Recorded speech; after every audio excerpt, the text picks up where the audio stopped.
Hi, everyone. Welcome to this session. The session is called Telling Our Stories on Demonizing Mental Health. This session will explore the portrayal and representation of mental health issues in literature and media. We will delve into how mental health conditions are stigmatized, misunderstood, or sensationalized in storytelling and the impact this has on the individuals living with mental illnesses. We will also address how authors and creators can responsibly and authentically portray mental health experiences in their work and the potential for literature to provide solace, validation, and solidarity to those grappling with mental health challenges. Our guests today include Abhishek Anicca. Abhishek is a writer, poet, and spoken word artist. He is the writer of The Grammar of My Body, a book of memoir essays of living with disability and chronic illness. An occasional actor, Abhishek has been writing, editing, and performing pieces for over a decade across mediums. We have Manjari Indorkar. Manjari is a writer from Jabalpur. She is the author of It's All in Your Head, a memoir, and Origami Eye, a poetry collection, both published by Westland. Then we have Selma Carvalho. Selma Carvalho research work documents the Goan presence in colonial East Africa. She is the author of two fiction novels, Sisterhood of Swans and Notes on Marriage, published by Speaking Tiger. She will be discussing the depiction of mental health issues in literature at this festival. We also have Dr. Tanushri Ghosh. Dr. Tanushri Ghosh is director at Intel Corp, a socialist, social activist, and an author. Her blog posts, opinion articles, poems, and stories are her efforts to provoke thoughts, especially towards issues concerning social justice. She is a contributor, past and present, to several popular e-zines. The session will be moderated by Akansha Abhismruta. Akansha is a creative writer and book reviewer. Her short story Grey Room was published in Seashore Poetics of Cultural Translation in 2021. Her book reviews are published on platforms such as Scroll, The Federal, The Chakkar, Deccan Herald, Purple Pencil Project, Feminism in India, and Women's Web. She is deeply invested in diversity and inclusion, especially in terms of gender and sexuality, invisible disabilities, and mental and physical illness. She delights in reading diabolical women characters in fiction who make patriarchy uncomfortable. Over to you, Akansha. Thank you, Namrata. Uh, to begin with the session, I would like to ask each of you, how has your understanding of mental illness changed over the years? As you have seen, we have seen many changes in the representation of mental illness in literature and cinema. Tanushri, would you like to go first? Just let me understand the question right to your base. Can you please ask it really quickly once again? How has your understanding of mental illness changed over the years as you see changes in representation in cinema and literature? Yeah, this is a very interesting question. My understanding of mental illness is mostly through my personal experiences and experiences of those around us.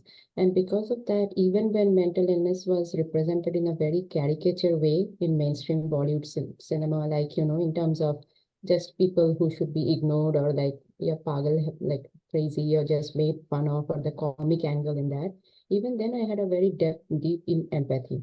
And then, like, recently, like at least in Bollywood movies with Kartik Kaling Kartik and some other movies, there has been a deeper portrayal of trying and understanding certain things like schizophrenia, and then depression and anxiety has also come into conversation a lot recently. But I can't say it really changed my understanding of it, because the understanding of it comes from the personal experience of what I am experiencing and what I'm seeing around. Yeah. So much. Abhishek, would you like to go next? Basically, I don't see any change as such. In fact, in terms of books, there have been very interesting additions. Manjari's book definitely has been one of the best books I have read on mental health, and I've told that. And basically, then there have been other people who have been, writing about their experiences, telling their personal stories of mental health. The problem is that there is there is the discourse and there are stories, and the discourse is somewhere, I think it's the discourse is much more popular than authentic authentic stories. So and that's the problem with the entire mental health narrative right now. It's everyone is buying it. It's in the corporate lingo. It's there are programs around it, which is good. There's nothing wrong in it, but the lack of authenticity is definitely something. And in fact, we need. I feel the need of many more narratives across mediums. And Bollywood is, of course, Bollywood or cinema in India is definitely not uh, isn't very good when it comes to like produces one movie in a decade, which actually talks sincerely about mental health. But mental health lingo is very popular. So it's in Bollywood, it's in pop culture, it's everywhere. So everyone will use these very popular terms, and everyone has some, everyone has a therapist, everyone has a diagnosis, everyone has, and which is good, but it doesn't bring any authenticity to the discourse. It just becomes a kind of I should be included in this. But collectively, where we are going culturally in terms of mental health, I don't know about that. Manjari? So I kind of agree with what Abhishek just said. Uh, though I do think that the presence of a discourse is step one, however we may want to take it. Uh, but okay, so the way I see it, in cities like Mumbai and Delhi and perhaps Bangalore, uh, there is a conversation that he's mentioning, right? And that it is there. And we're surrounded in these circles where we live in these circles where everybody is progressive and everybody's talking about, oh, mental health, oh, this is a safe space, and oh, we're hearing you. I hear you. Like the lingo that we've caught on. And of course, all of that is great. Like that the fact that I can talk to my friends and just say that, I can't meet you today because just having a bad day. So they will get it, no questions asked. And when I was a little kid, I would be prodded. And I think I always suffered with depression, but I just did not understand it. And so when I told my friends that, I'm not up for it, like I can't come out today because I just don't feel like, they would call me names or they would make fun because I grew up in a small town. So all well and good.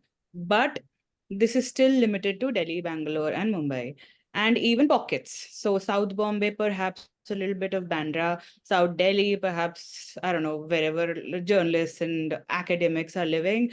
So North Campus and Mayur Vihar, perhaps. But beyond these places, I don't think there is any discussion. There is no, I would say that there is no discourse even. The problem with this whole conversation is that all of us are perpetually online and all of us just think that this is the world that we live in, which is not true. That said, I do think that representation matters. And so for me, when I was a kid, I used to read like all kinds of books, right? So like there was this Meg Cabot book, actually a series of Meg Cabot books, and in all her books, all the kids were always in therapy. So I was like a 11-year-old or 12-year-old, and like who's reading these characters who are open to therapy, right? And so for me, going into therapy was never a roadblock because I always thought that okay, like this is a cool kid who is going into therapy, so I can also do that, right? So that is what representation did for me. And Bollywood, while doing it shoddily, is trying. So perhaps more films will be made where like uh, characters won't be agoraphobic or like they won't just be like sitting inside their houses and like staring at walls, but will be people like you and I and all of us in this group and struggling and managing things. That's it. Sorry, I went on a tangent and went on for too long. Okay, that was very interesting to know about those stories because this is the first time I'm hearing about it, and I like, okay, that would be so cool to read as a kid. Salma, would you like to add to that? Yeah, I'm a person, I had no idea. I had no idea about mental illness. Never, I mean, fairly, like never struggled with premenstrual or menopausal or whatever. And then until it became a closely observed life. And then you're in for a shock. You're in for an absolute shock because you're so influenced by television, a televised idea of what mental illness is. Whenever people refer to mental illness, you're immediately thinking of people who are just running down the road screaming, utterly incapacitated. But I think when it becomes a closely observed life, your understanding of mental illness just comes apart. And then you try to understand it. Then you try to read up on it. And we really need a lot more literature on it. So I'm sure you're going to come to how we look at people with mental illness. But for me, the most important change has been how I look at people with mental illness.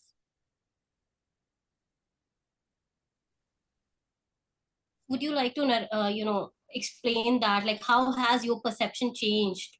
Like, as you spoke Well, on. First of all, you realize there's a human being. There's a human being in that person, and the person is not the illness. The illness is part of the person, but the person is not the illness. There's a faculty, there's a breadth of intellectual activity in that mind, emotional activity, sensory activity, and all our representations of mental illness, whether it's film. I think books in this respect have been far better in approaching mental illness. Film has been terrible. Our understanding of people with mental illness has been a caricature. And that's sad. Yeah. I think that's how I came to this question as well, because the first thing that I think about when think about mental illness is my understanding as a childhood was like somebody is mad. So why do we associate the term mad when we represent people with mental illnesses? And that actually triggered me like, okay, this perception definitely has changed for me. So Yes. coming back to Manjari, you mentioned people like us managing and struggling. So one of the things that I often see and have been told as well is that, if you have the willpower, then you can survive it all. So what is your take on this kind of an, gyan or perception that people have, that once you have a strong willpower, so you can survive it or you can get through it? So how do you feel about that? If I have the willpower, I'll perhaps wake up in the morning and go for a, I don't know, walk or a jog. But if I have the willpower, I will my depression away is not a thing. It just doesn't work like that. Willpower is all well and good, but there we don't need access to resources. We need a sound environment around us. We need conversations with people. We need medicine also, if necessary. We need an open environment. We need people and the government not trying to shun the conversation down, and none of that, nothing, whatever, like all of this has nothing to do with the willpower. The point is that we are struggling, we have a condition, or we have a problem that we are trying to manage, we're trying to deal with. It's nothing, it's not like we don't want to. It's not like I want to sit in my room and just not do anything, or if I don't want to take a shower, or I don't want to go meet my friends, or I don't want to do well in my career, or studies, or whatever. I want to do all of those things. It has nothing to do with the will is there. It's just the other things that are absent, right? So uh instead of like Frika Gyan, I would say that people need to either not say anything. It's one of those things, no? Like your mothers would say that if you don't have anything good to say, just don't say anything at all. I think it's just one of those things. It's don't say anything at all. Tanushree, would you like to go next? Yeah, you are telling me, right? Hello, is Yeah. it Akanksha? Can you hear me? Yes. Yes, did you ask me to speak next? Yes. Okay. This is actually, I will probably give a little bit of longer answer to this because this is a very, very important point to me and very personal. So I will start with the personal part of the story. So my uncle, one of the closest people I ever had, he was really a father figure to me growing up. I had a troubled childhood.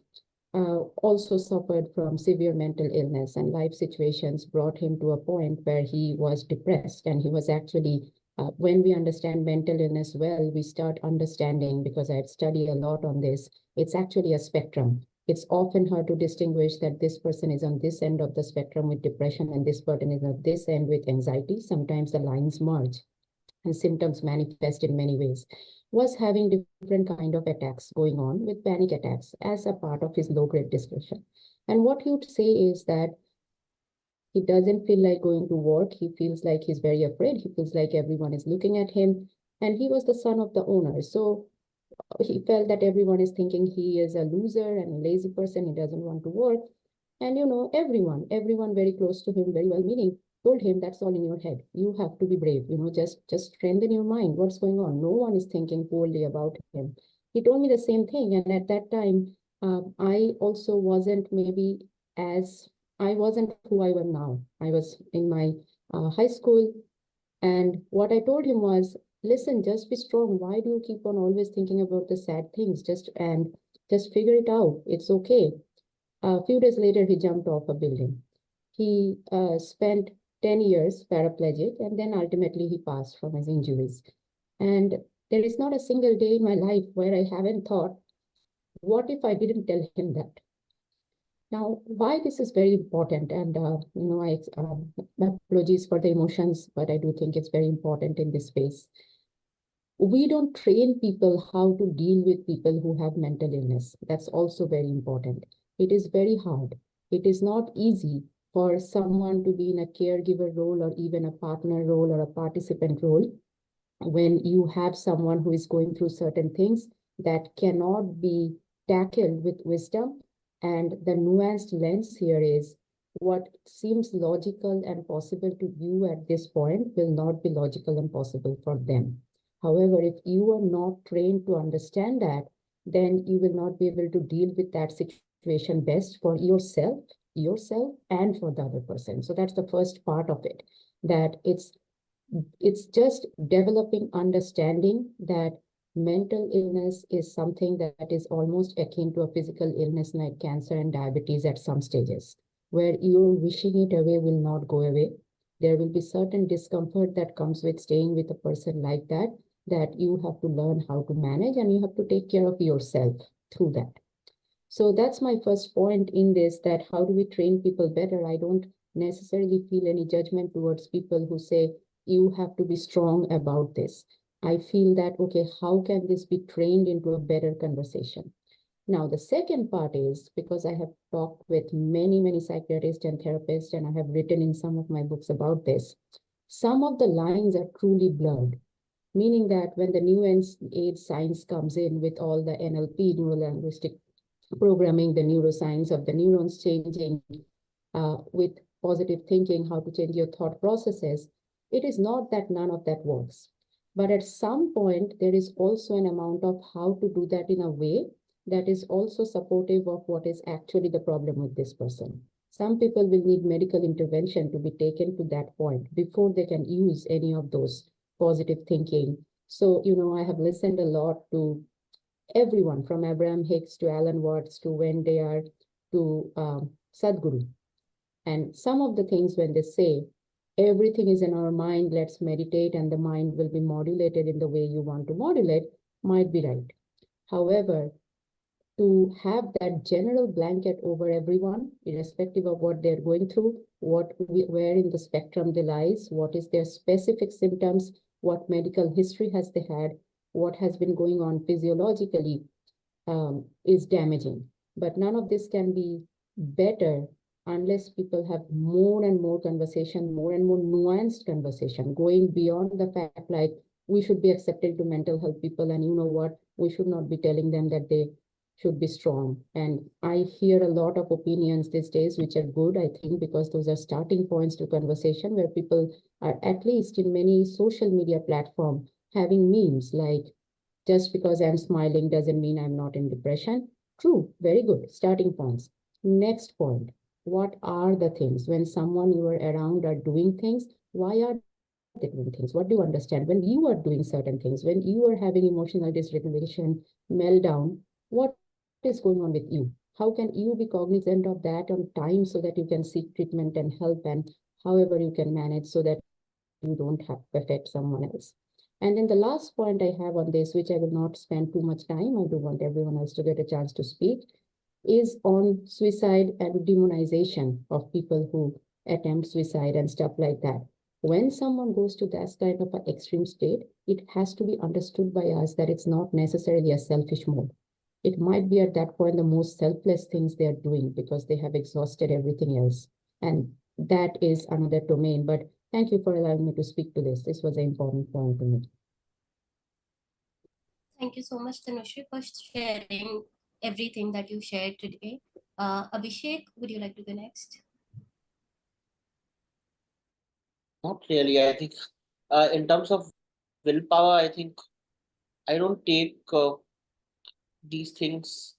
I don't think about it actually because most of the time my mental illnesses interact with my physical illnesses. And so I'm not in any capacity to have any of these reflections.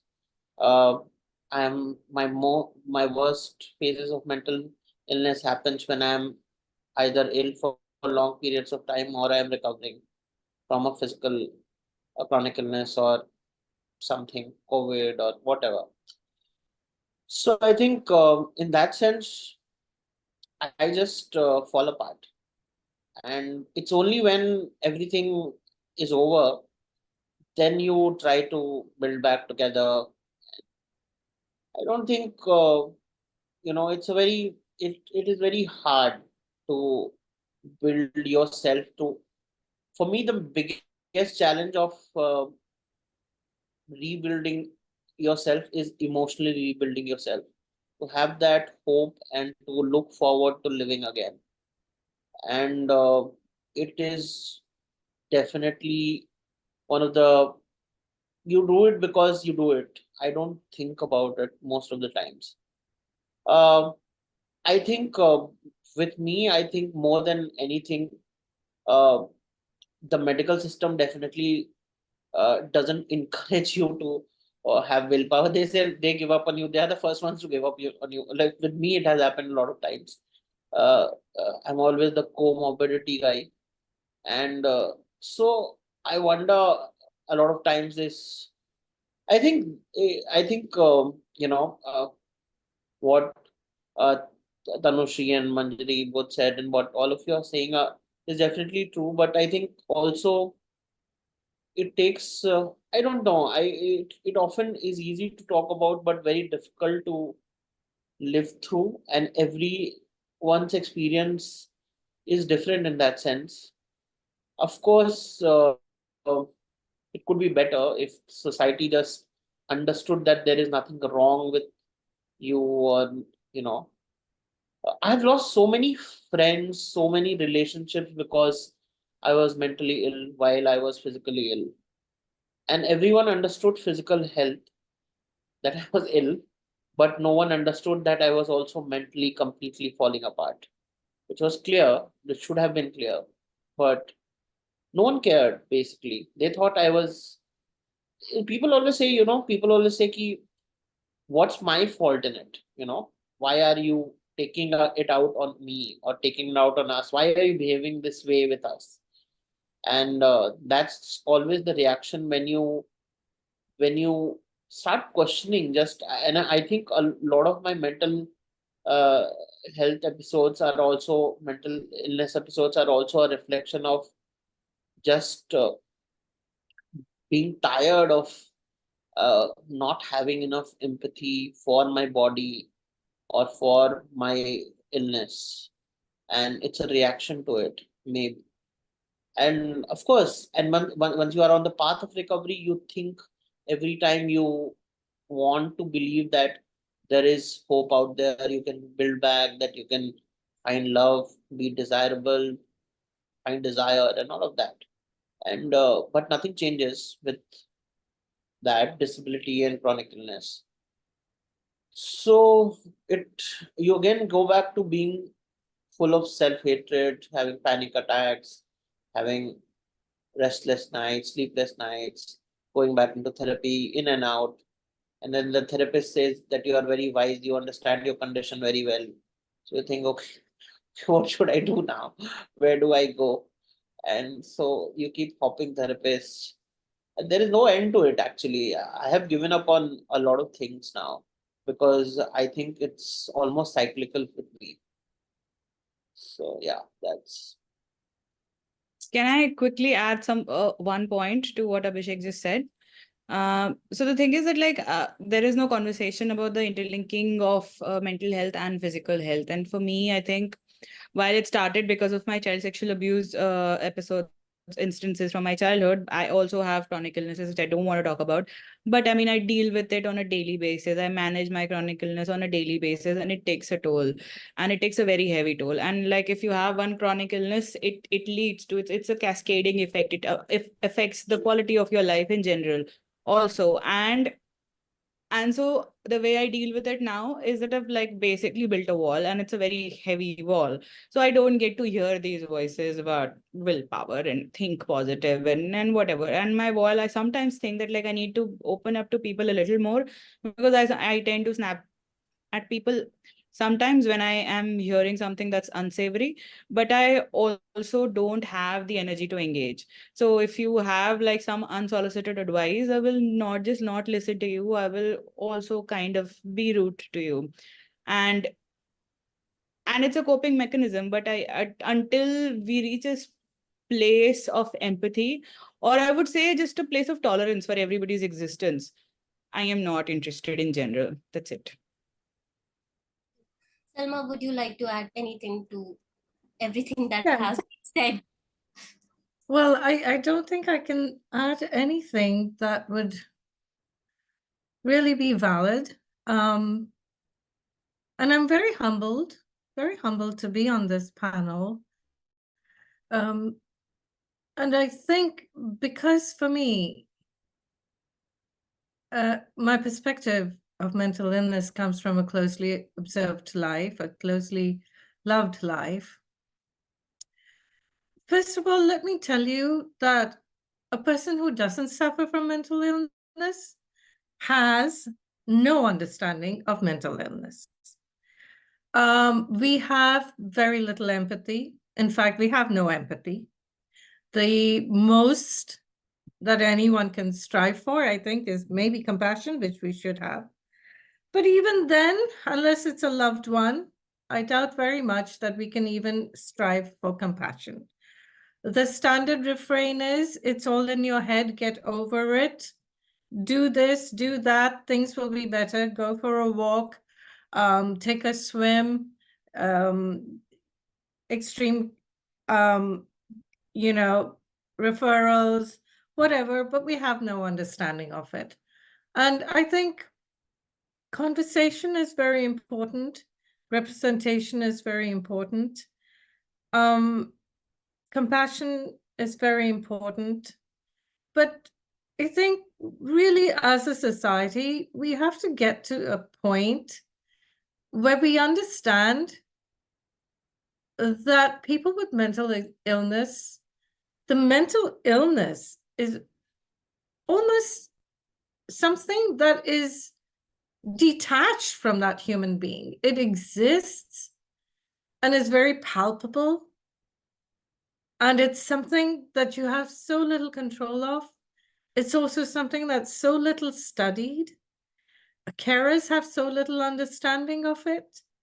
And I think as a society, what I really, truly hope and aspire for is a lot of investment to go into research for mental illness, a lot of support, societal support, therapeutic support, and better representation at every point, better representation in media, film, print. Thank you.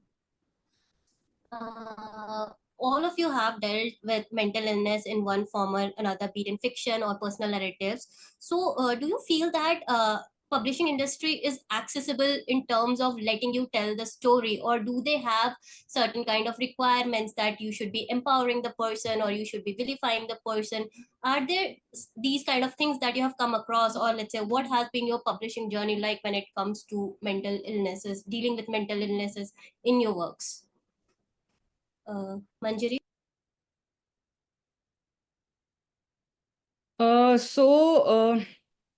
I think I'm a person with certain privileges when it comes to being sort of. It was easier for me to get published because I mean I am an upper caste woman, upper class, upper caste Hindu woman. So that's one, and that is a very important privilege to acknowledge here. That aside, uh, I sort of entered this mental health writing thing when mental health was trending in India.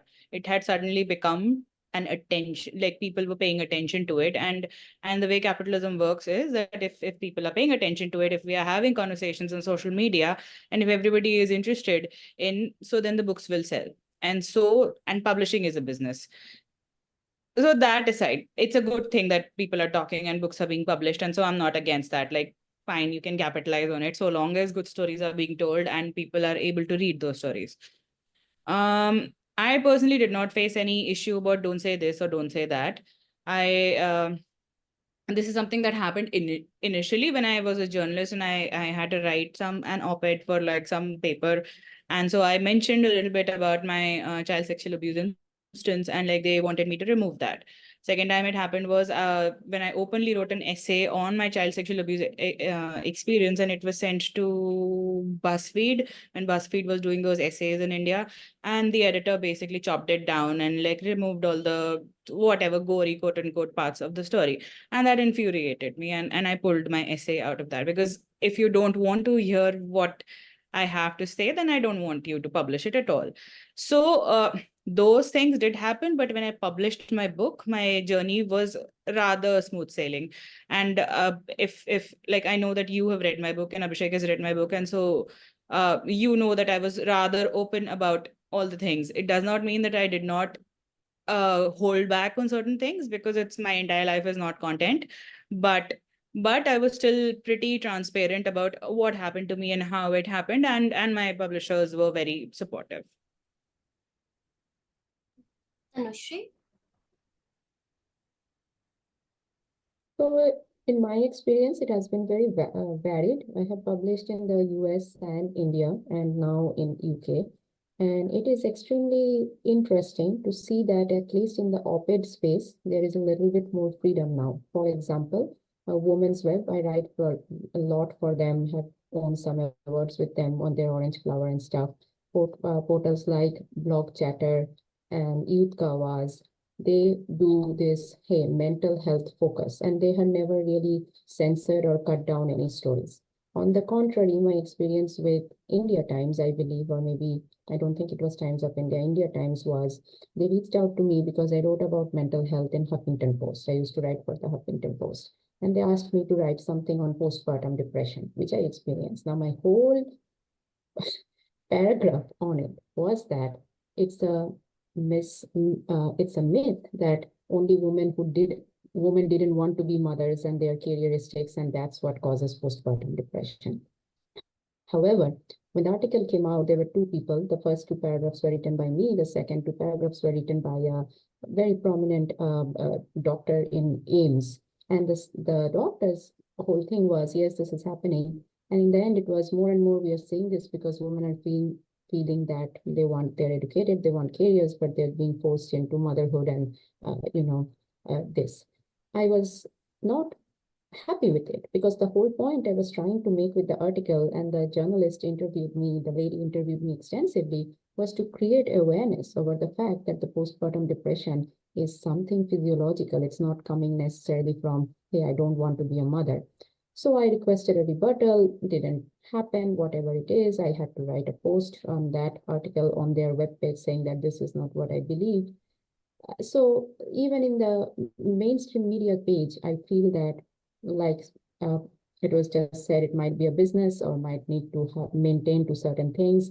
I sympathize with the editors. They probably have guidelines to go by because everyone is ultimately doing a job, right? Very few of us are fortunate to be freelancers with no boundaries of power and restrictions on us. Now, but the op-ed space in India has given me much more space to write very brave stories, being very vocal and open about this. Huffington Post was the same way. However, in the mainstream publishing or traditional publishing, the books you see behind me, actually, the first one is my solo author one with Ridomania, and in the bottom there are some anthologies. Actually, interestingly, a lot of them are on mental health, those stories, and very nuanced discussion of mental health. The one you see in green is Singapore Kitab, published by Kitab, publishing out of Singapore. It actually has a story written by my uncle that I translated that I just talked about. And those things did go through. I did not feel necessarily censored on that. That being said, when I tried to publish my novel or tried to publish some work which was talking about relationships with a more nuanced lens on mental health, or just even human perspectives, I was constantly told to change the story to make it fit the commercial genre of romance or the commercial genre of whatever was selling at that time. And that caused some problem. And I had to make a choice on, okay, do I want to change the story or do I want to not publish? And I initially chose to not publish. So some of that work I haven't published for 7 years now because I am told it's too literary, but I don't want to make it non-literary and more a commercial romance in that terms. So then bringing it all back home, I brought up the country factors, and there is a lot of, it might seem that US would be a more open space for discussion on mental health and a more nuanced space, especially in what is going on mainstream social media and stuff like that. Not necessarily. Honestly speaking, it's sad and encouraging at the same time on how similar all the places are. So to sum it up, it depends. It depends on what you are doing and exactly who you are trying to do it with and what's going on in the world around that. But I do think that, for example, 10 years back, no one used to contact me and ask me to say, hey, what do you think about depression in men and stuff like that? These days, I do get emails. I get emails from Youth Kawas, I get emails from Blog Chatter. Sometimes someone I've never heard of contacts me and says, hey, there is this Reddit thread that we are running. So I would like to believe that people are becoming, in general, much more aware that there are things going on inside people that we need to talk about. So that would be my answer. Thank you. Abhishek? Yeah, I think again, whatever privileges and disprivileges I have count. Actually, the process was very smooth for me also because my book also is a has been in the making for last 4 or 5 years. I've been writing these essays for 4 or 5 years, and so all of these essays and they have been running in parallel to my life. So, but yeah, publication I was never worried in because they had to either take everything which I was writing or nothing. So that I was very clear about because I can't write about my mental health without talking about my CSA. I can't write about mental health without talking about illness. Can't talk about my disability without talking about my illness. So everything is some game. Everything is in totality you have to talk about, and yeah, so I think that was very clear. And I think thankfully I had an editor who was very encouraging about writing. Because I think I have written things which now people message me and say, you have written everything about yourself. I said, it's not, I have not written everything about myself. I have not written about my parents, my family, nothing. Nothing which will harm people, because this is what people don't understand. There is an emotional life that you have to preserve as a writer, despite being very honest in your narrative, which I did. So, and some details, but people think details of illnesses are very, some pulp fiction material. Like I wear a diaper, that's some pulp fiction material. Or I'm breaking down, which is pulp fiction material. Or, like these things are very, for people, this is very revealing. But actually, they are emotionally, everyone is falling apart. That's not very real for them. So I think it's also people's understanding, which is like that. So I generally, yeah. For me, I think it is very, because what I understand of the one of the basic things how I preserve my mental health is to be hopeful, write poetry, and within my proximity, I shouldn't have people who are emotionally completely fluctuating me and themselves. That is not, so that is the only thing I do. So I don't think this is, I think this, I don't think I will be doing mental health panels in the future anyways, because not because I'm not an advocate of anything or disability also. I just want to, I want to reach that stage. Actually, I'm very hopeful that I will reach that stage where I don't have to talk about disability, chronic illness, or mental illness on a public forum. And with that book, with the grammar of my body, it's done. But perhaps we are not as lucky. I don't know what will happen. But even because uh, no matter how much we try to say ki no, we are not our disabilities, or we are not our more than the publishing industry is the whole world, which will try to categorize you only as a person with disability, only as a person with chronic illness, mental health, mental illness, and all of the ecosystem which is around literary world also perpetuates that.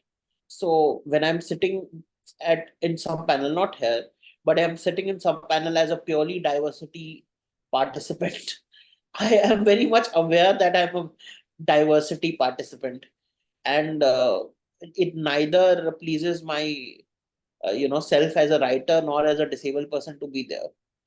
But that's how the everything is built around. I think uh, no matter how good a book I write, it will always be firstly counted as something written as a diversity book.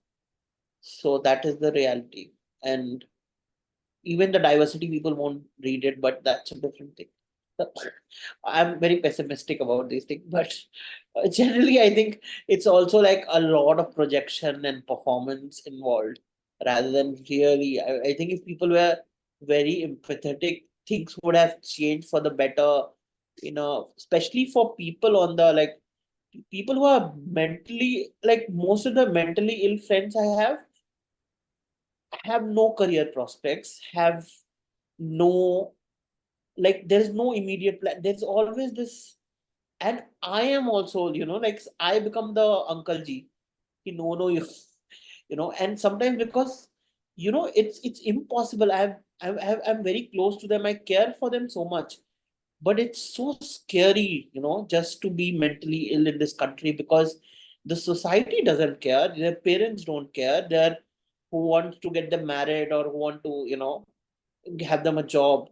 They don't care their mental health. Will take you to a doctor. They will give you more pills, and then that pill, then they are off pills. They are on pills, and everyone. I I have been pills on only once, and because my body is anyways combusting always, nothing suited me. So I said no, I will try therapy only. And as I said, therapy also didn't work out. So I think, yeah, but I'm hopeful that I will be again. The I'm only hope I have is that I will move into a phase where I have better emotional health, mental health, and I will be more than my disability, chronic illness, mental health. Yeah, that's. Thank you. Salma, how has your publishing journey been like when it comes to mental portraying characters Well, with mental illness? it's I'm actually a researcher, and my area of research is historical documentation of goings in East Africa. So I cannot write about mental health from a first person perspective, nor can I write about mental health from a research point of view. But I have created characters in so much of my fiction depicting, representing mental health. And I wanted to create these characters from an external perception. That is, how are they observed by people who are thought to be normative? And I can only put that in air quotes because there's no such thing, perhaps. And I wanted to depict characters who are, I know it's the cliched thing, but I think it's still important to depict characters who are so much more than their mental health illness. And you know, I'm very careful to depict, because that's been my experience, depict these characters full of joy and intelligence and longing and desires, and all of these exist within the spectrum of the emotions that they encounter. Thank you. As you said, there's always this gaze, the outsiders looking in and the insiders. Like, do we ever get to see in fiction that what the person with the mental illness is thinking, or how he or she or they are looking at the life outside them? So, keeping this in mind, I would like to ask one last question. So, I do see, as Manjari also pointed out, there's a rise of books dealing with mental health, but I also see a rise in memoirs, like personal narratives. So, my question is, you as a reader as well as a creator, do you feel that one form, let's say personal narratives or fiction, novels or short stories, have like more impact than the other? Like, Manjari, would you like to go first? What would the other form be? Personal narratives, like the memoir, and the other is fiction, in which characters with mental illnesses are depicted, and personal narratives where the person with mental illness is describing their own journey. So you're saying that which one has more impact? That's the question. See that there is a difference in impact, or do you feel that way? For example, Right. let's, yeah. Okay. So I think reading a person's first-hand account will have a definite impact, in the sense that if I'm reading about Abhishek's story, or if I'm reading about like the books that have impacted me, like Roxane Gay's Hunger, deeply moved me, deeply impacted me. It felt like it was my story. So there is that. But I think that no matter the format of the story, no matter if it is a novel, or if it's a short story, or if it's a movie or a series or anything, I think that if it's done well, it's bound to have an impact, because the writer will always be putting themselves in it, and that reflection sort of shines through. And so I have seen cinema, I've seen films where, like The Hour, which is based on Mrs. Dalloway, Virginia Woolf's life. Yeah, but that film like really moved me, because I could kind of identify myself in some of the characters. And I think that the identification here is key, because even if I write a first person account like my memoir, a lot of people who are not, thankfully, not survivors of child sexual abuse, so they may not relate to that experience, but what I've written about the journey and where that experience led me to, that's where the identification perhaps might come. And I think similarly it could be said about anything, any story, in no matter what format it's told. I think it's the point is that stories need to be told with compassion, empathy, understanding, and they need to leave some room for people to breathe, so that they can see themselves, and so that they can think and reflect instead of like feeding everything to you. And so basically, what I'm saying is I don't think that it's the format that is relevant here. It's the storytelling that's relevant here. Tanushri? I think that I do agree with what Manjri just said, that of course, when you have get to hear someone's personal story, there is just an immediate power to it. I think, like Manjri said, the key is relating to it and then having some space to reflect on what you see in it. However, I do think that when you put it through fiction or characters, it gives you a much more uh, independence or freedom or opportunity to portray many different kind of angles, right? And you can tie in a lot of experiences, have a lot more mileage through what you can build through that.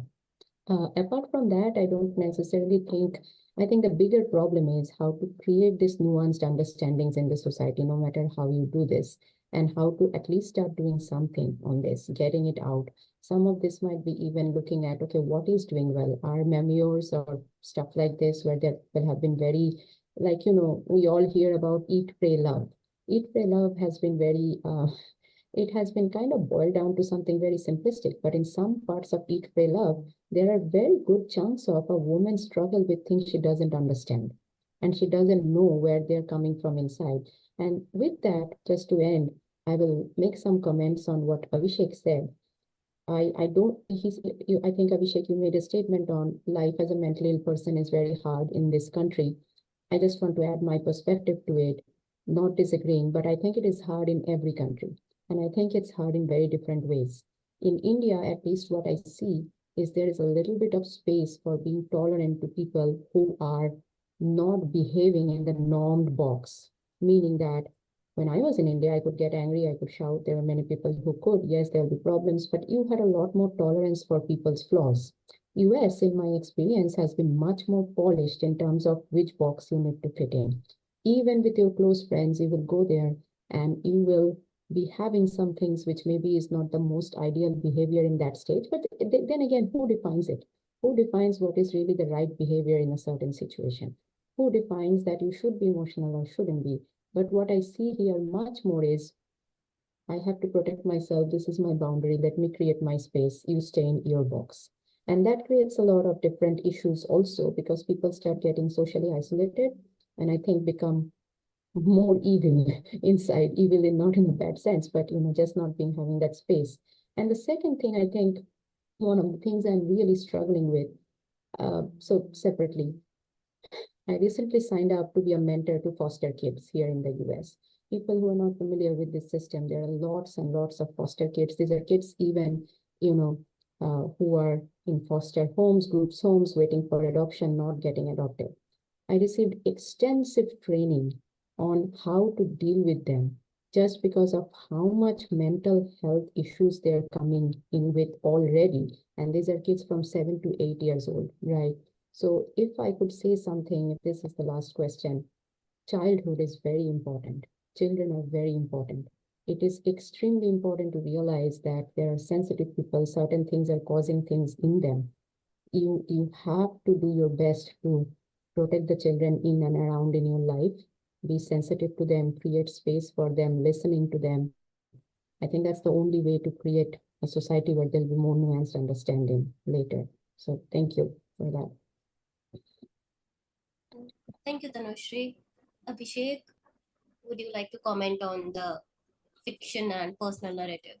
Well, in first year of college, someone gifted me the Bill jar, and I didn't know anything about Sylvia Plath.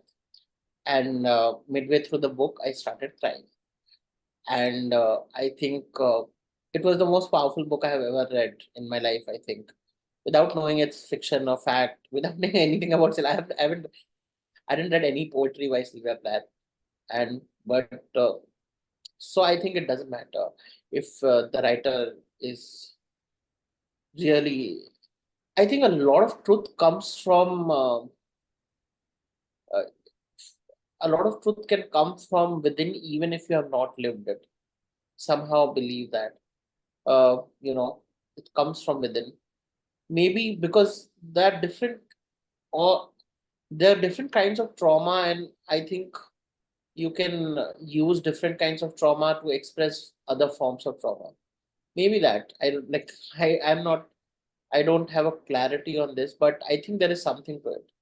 Um, in terms of just forms, I don't think it makes a difference. I also think uh, as a writer, I think I will just let it be. I won't think about it. Of course, when I'm telling my story, I want to say certain things and it will come. But even if I'm writing other things, I will let it be. Like I will let it, if it comes across, then it comes across. Otherwise, there's no uh, if I try too hard to, you know, make a point about anything, then I think I don't know. Today the reader is also very different. How much of an impact I can have on the reader is like, maybe I can have on a certain section of readers. Maybe I can my voice and the form decides what kind of a journey they have. But it has its limitations, I think. So yeah, if it comes in a like I think format doesn't matter, but the also the I will remind myself that there are very few books which are not narrative, which are not personal stories in some way, even fictionalized, which have touched personally, which have shaped me in a way that maybe in other ways, that it need not be a direct conversation with mental health, but it can be a story about mental health. uh, Children's fiction is always about mental health in some sense for me. Whenever I read a very good children's story, it's always about mental health for me. So yeah, in that sense, I think, yeah, but we need more narratives for sure. We need more diverse narratives. We need more diverse narratives from different kinds of gender, class, caste. That has not happened yet. We are stuck right now. We are in the beginning of a cycle, kind of. So I hope more diverse narratives are published in India, and we really have that, rich uh, narratives where we can build our own story, because many people don't see, like, for I am writing about uh, I'm living in Patna right now, but most of my book is about Delhi and Darbhanga, then mostly Delhi. So Delhi people very, when the excerpt was published, it was about Delhi house hunting, and everyone, Delhi house hunting is very relatable. But but there's also Darbhanga where I lived for my most major portions of my life. But now I'm living, but I can't tell these stories. I know, as Manjari also pointed out, that it has its limitations right now. I went to a Hindi event recently, and I was talking about disability, mental health, and we don't have the vocabulary to talk about all the stuff we talk about in English. So we are far from and we are far from even starting a conversation on that front. So hopefully in the years to come, we'll have much more of that. Thank you. Salma, sorry. Yes, I think no, there's no primacy. Fiction or memoir. Memoir perhaps is more impactful in certain ways. But one of the most intense books I read, which concerns mental health, was Jerry Pinto's M and the Big Home. And that had such an impact on me. And of course, if you ask Jerry, is the book fiction or is it memoir? And his reply is always, it's 100% fiction and it's 100% fact. So the vehicle, your skill is important, but I think the reach that fiction has is wider. So memoir has is the reach is narrower unless you're genuinely interested in mental health, whereas anyone will buy a fiction book. And if there is representation, then the general audience is learning something quite unobtrusively. Thank you. I think we have already exceeded the time for assigned to us, but I would like to thank all of you to coming for agreeing to come here and speak as you did. And I really am at a lack of words right now because I didn't predict it going this way, but I'm really glad that it did. And thank you so much again. Back to you, Namrata.